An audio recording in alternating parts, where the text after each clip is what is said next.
Hi, if you're new here, we are Emma and Jack, and together, along with our daughter Poppy, we love to break free from the ordinary and explore the world. We love all kinds of travel, cruising, RV trips, flights, or even just a short getaway. No trip is too small, and we are here to inspire you to get out, explore, and most importantly, live a little. Thinking of doing your first Norwegian cruise? You gotta watch this episode. During this episode, we just got back from our Norwegian cruise. We learned a few things that we're going to share them with you, so as you book your next cruise to Norway, you know what to do. Let's start with a big important fact about Norwegian cruising. They are becoming extremely eco-conscious, and starting in 2026, you cannot sail into any of the UNESCO World Heritage Sites, such as, I'm sorry if we butcher the name of this, but Geiranger Fjord and Narrow Fjord. In 2026, greenhouse gas emission vehicles will be prohibited from entering those locations. So for big cruise ships, they haven't figured that out yet. So your days may be numbered on seeing some of the UNESCO World Heritage Sites on major cruise lines. So you got 2 years. Do it. I would do it.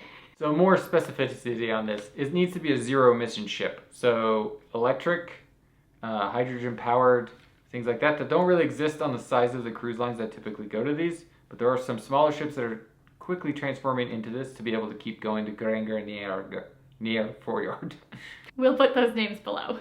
So I'm not going to do an Alaska comparison in this episode, but just on this one topic, I will get into it. So a lot of people think Norway, Alaska, very similar cruises. However, they're really different. Norway is more focused on the scenery in the nature. Beautiful scenery with fjords and the mountain ranges. The waterfalls. Yes, beautiful.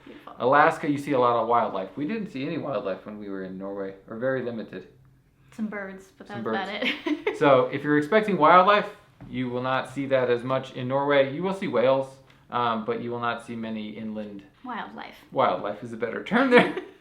The other part of the key difference here is on Alaska cruises, you stay on the outside, you're staying on the coast, right on the ocean.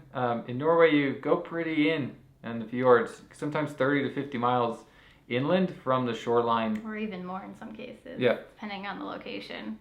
So you do go further inland on these and to see the fjords and the mountain ranges. And most of the reasoning behind that is because the fjords actually are so deep that big ships can get in. Unlike most coastal locations, they kind of just stay along the outside. But for Norway, they can really kind of get in there and see some towns. Yeah, it was a tight squeeze in some of those spots. Oh, I don't know how we did it on one of them. Getting into Geiranger. And then we did like a 360 turn. I swear there was like 5 feet on either side of the boat. I don't know how they did it, but you really get really close, and it's very, very cool to see. With Norway being so far north, you do have very long daylight during the summer.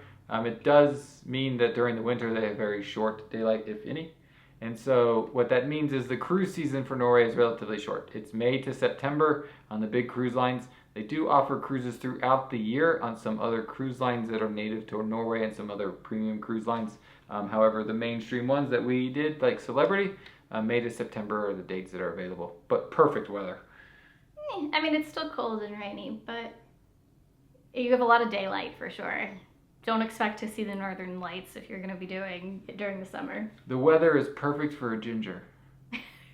So on the topic of weather, may be perfect for Jack, but I would say majority of the time your weather is going to be around 60 to 70 degrees, and it can have a good amount of rain.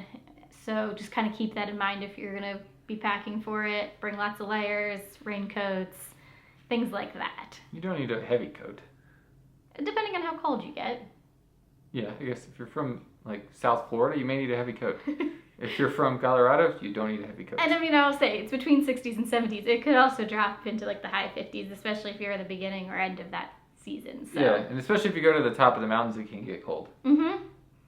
So when you do a Norwegian cruise, you predominantly see the bottom half of Norway. Similar to when you sail in Alaska, where you see a little bit of Alaska, not all of it. Same thing happens on here.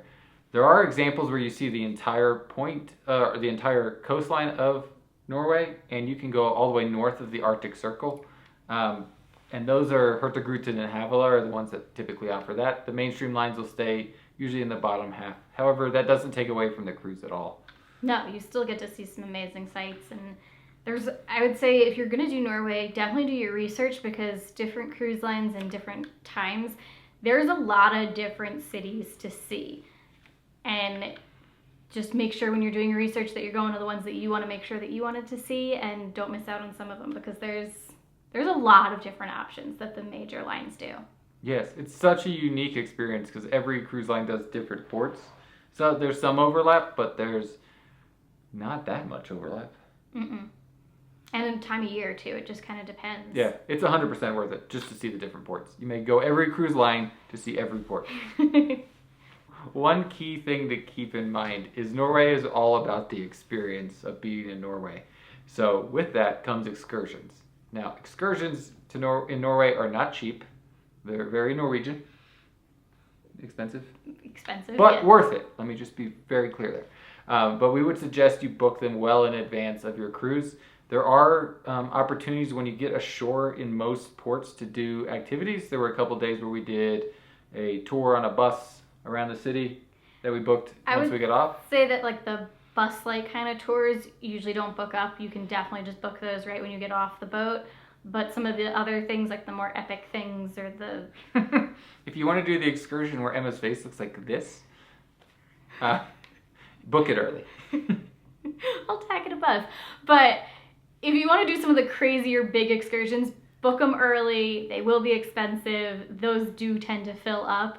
But if you miss out, you can always do one of the bus excursions and book those like right when you get off the ship. Or check right when you're on the ship. If you forgot to book, make sure you stop by the excursion desk right as soon as you get on. They may be able to help you out with some last minute options. In addition to that, for most of these ports, you really don't even have to pay for an excursion if you don't want to. They're absolutely gorgeous, very walkable cities. You can do it at your own pace and time. A lot of them have booklets that'll give you some history on the ports, so you can read that and do a walk at the same time. Okay, so on the topic of your excursions. Ah! Okay, Jack. That was Emma on our excursion. I just reenacted it. Thank you. Everybody needed that one.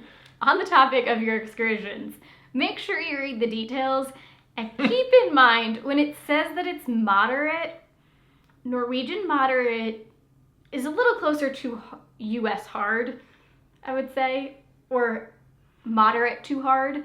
Norwegians are very active, so some of what they consider to be a moderate excursion can be a little bit more challenging for the average American, I would say. Yep. Or what an average American would consider to be a moderate.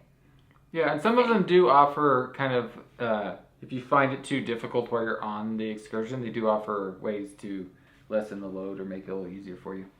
Yeah, as an example, our bike ride in Geiranger, which is what Jack is referring to when he screams, they had a car follow us down the mountain the entire time. So if you were not comfortable or didn't think you could finish or got injured, you could hop into the car and or get hit by a bus. Make it down the rest of the way, and you didn't have to take the bikes all the way. So they did have a backup option. Yep, but just keep in mind, Norwegian moderate, US hard. Okay, so I'm going to take over this one. This is when it comes to like shopping as a tourist. I would say most of the shopping had a lot of touristy items. There wasn't too many like authentic Norwegian like sweaters or some of the things that you might be hoping for. Most of the shops were very tourist based. Like you got the little gnomes and things with Norwegian flags and just like your typical tourist shop, I would say. I would say that if you went into the cities a little bit further, you did find some shops that were more Norwegian, like local small Norwegian shops. There was a few depending on the city. But I would say for the most part, it was a lot of Norwegian tourist shops. We hope you enjoyed this episode. If you did like it, please give us a thumbs up below. Hit that notification button so you don't miss an episode. And if you're not subscribed, please subscribe. If you have been subscribed for a while or would like to support our channel a little bit more, we do offer a membership that we thank our members greatly for. It helps support the channel. So if you liked it, get out, live a little, but please make sure to give your wife a kiss.